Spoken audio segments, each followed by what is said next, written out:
Ayun na nga, on my way to Silop Palace BGC para sa Wicked Halloween Ballroom 2023 ng Peps TV at ng organizers ng Misters of Filipinas. Para sa mga influencers, celebrities, pageant gurus at mga content creators. Salamat nga pala sa mga taong tumulong sa akin para ma-achieve ko ang horrifying look. Kasama nating mananakot ang mga magagaling na actors na ito na di nawawala sa kanilang mga characters. Bago magkalimutan, back to work muna tayo sa black carpet interview sa ating mga guests at mga artists. Okay, pasok na tayo sa loob. Pero pati ako, ginulat na mga ito. Grabe yung takot ko. Para siya isang masamang panaginip. Pero pagpasok mo sa loob, mapapa-wow ka talaga.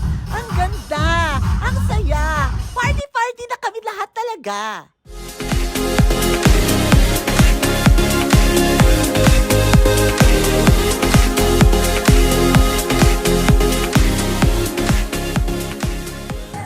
At nandito na tayo sa exciting part. Ayun nga, nanalo pa bilang Best Female Halloween Costume Award.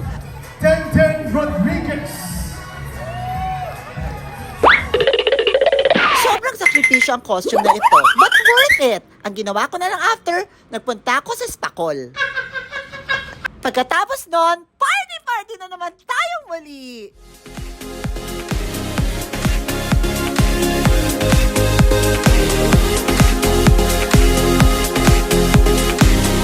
Again, maraming salamat at magkita-kita tayo ulit sa mga marami pang balls, events at mga kung saan-saan pa. Tenten Rodriguez para sa Tenten Show.